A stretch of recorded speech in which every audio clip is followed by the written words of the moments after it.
Wow. Now this was an episode. It was slightly longer than usual, but it was definitely justified as so much happened. With an epic attack, fragility looking present within the Empire and amongst the brothers, and Tellem's true colours coming to the forefront, this episode was left in a way which showed that no corner of the galaxy was without trouble, and devastation was definitely set to arise. So with that, let's recap, break down, and explain all that there was to take away from this episode. So let's get into it. Here is Foundation Season 2 Episode 8, Ending Explained. Just to let you know, this video will contain spoilers. Gaal's trouble on Ignus. I'm going to start with this and then touch on it at the end of this section where it's more relevant, but I can't hold it in. I think Tellem is the Mule and she's going to transfer her consciousness over into Josiah.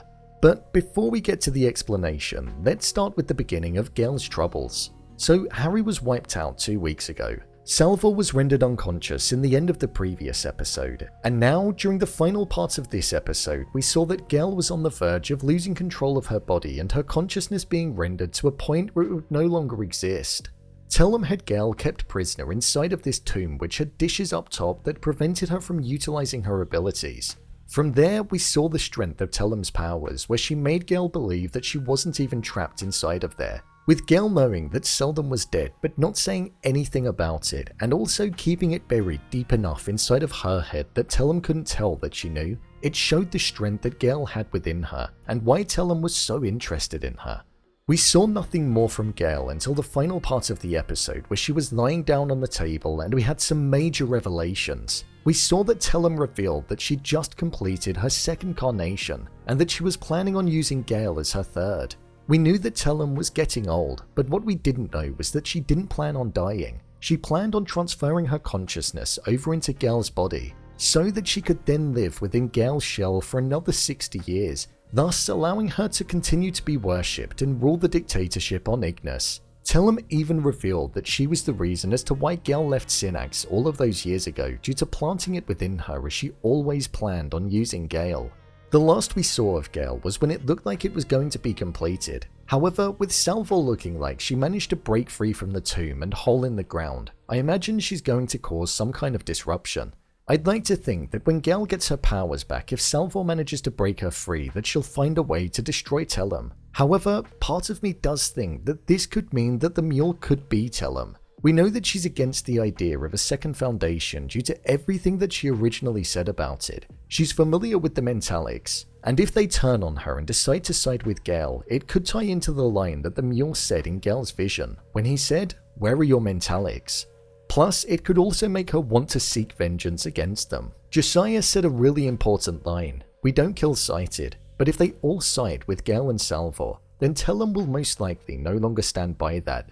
Especially if she is the Mule. I feel she'll most likely transfer her consciousness into Josiah's body and he'll then go on to become the Mule, as many of us were originally thinking, but it will actually be Tellem inside of the shell, something which I don't think any of us would have predicted before this week's episode. Salvor met Harry Seldon. One thing that was revealed to us in this episode was that the timeline that we were watching unfold on Ignus was operating at a different timeline to the one that we saw unfolding on Terminus.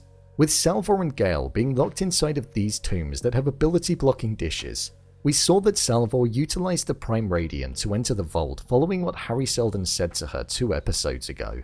This was about being able to look inside of it and essentially use it as a way of communicating with the other version of Seldon that was out there. It was here where this version of Harry Seldon found out that there was another copy of himself and that he'd been left in the dark about certain things. Salvor informed him of the Mentalics, telepathy, and also about the name Hober Mallow, which Gaal had inside of her vision. This was a name that Seldon didn't have a clue about, but we saw that once Salvor left, the engraving that appeared on the vault in episode 2 of the show where he requested Hober Mallow to be brought to Terminus was then written out, showing us that the timelines were different, something which was most definitely an interesting revelation. Terminus declared war on Trantor. This was by far the best part of the entire episode, and it happened in the first 20 minutes, so it felt like a treat. We saw that Constance and Polly were going to be facing execution by what looked like a brutal method, and it was being broadcast around the entire galaxy. However, before it could be done, the jump that Hober Mallow did during the previous episode when he was escaping from Bel Rios, it led him to land just above where the public display was going to be taking place, causing mass casualties in terms of civilians of the Empire, and it also led to Day being injured. I loved this for a number of different reasons. Watching Day have fear on his face for one of the first times this season, other than when the Blind Angels attacked him, was something that we rarely ever get to see. And as we know, he doesn't like the idea of there being any other versions of himself being created in this new dynasty that he's forming with Sareth. And I feel like we genuinely saw him look death in the face, and he didn't like the look of it, especially when Becky was running towards him. Having constant narrowly avoid death in that horrific fashion whilst she was uttering "Guide me through the darkness" was a moment that I didn't expect in the slightest, and it caught me off guard, and it made the moment feel even more epic. I genuinely thought that they were going to kill her off, so it was a massive shock when Mallow appeared. With the devastation that Mallow caused in the name of the Foundation to save Constant, it will most likely be received as an act of war, and retaliation was something that I thought Day was going to do. However, we're seeing a more diplomatic approach from him, as he stated that he didn't fear change. But if things don't go his way, he'll most likely turn to aggression, as we saw that he was claiming that the planet was his. I also think, as we later found out about during the ending, with Demerzel being by his side and pushing for him to take aggressive action, she could end up pulling the strings. With it seeming like she's been erasing the memories of the brothers and ensuring that as the original Empress, the ideology of Cleon I continued. I feel when on Terminus, things aren't going to be that peaceful. Demerzel's origin. In the closing moments of the episode, we saw that the line on the wall that wasn't moving earlier on in the episode, which Dusk spotted, was something that we revisited right at the end. The substance that he had was something which would allow the ult to be reactivated, and in turn, it led to the wall opening and himself and Enjoyna Rue walking through it and discovering a stairwell that Dusk had never seen before. This stairwell led all the way through to a chamber where Cleon I came out and revealed that it was once a prison. Earlier on in the episode, we had a brief history on Emperor Baratheus and the time in which he was ruler. Robots and humans were alongside each other and the humans were cruel to them. However, as time went on, the robots were exhibiting human characteristics and they advanced to a point that the humans could never have imagined. They wanted to be acknowledged as having full personhood, but once they were denied it by the humans, they turned to murder and ended up causing mass devastation, which caused a war and for the Emperor to be murdered by them. However, the humans won and Demerzel was the only surviving robot. We were led to wonder who it was that programmed Demerzel at the end of the episode, and during the final moments as it cut between the locations of all of the brothers being separated, there was a strong focus on Demerzel as Brother Day was asking what it was that she saw when everybody else went to sleep.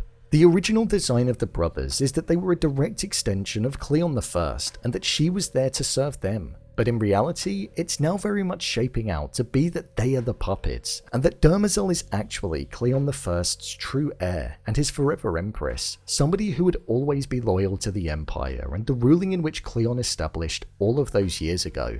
So it's becoming more and more understandable as to why there's disruption with Sareth coming into the picture and Day wanting to drift away from the Cleonic genetic dynasty that's been in place for a very long time. It feels like Demerzel could also be behind the wiping of the memories and also the attack that was carried out on Day by the Blind Angels. The phrase which Dawn was saying, "She will always be here as she always has," now holds so much relevance when compared to the start of the episode following that closing section. With that line occurring when Demerzel was mentioned by Dawn, and now with Cloud Dominion having technology to be able to bring lost memories back into the mind, I feel we'll see Dawn explore this option as paranoia is probably going to be something that will become ever present around the brothers. Overall review. I thought this was a really good episode of the show. I was very impressed with it. So much happened, but it didn't feel like it dragged on for too long, or feel as though there wasn't enough time for the information to sink in.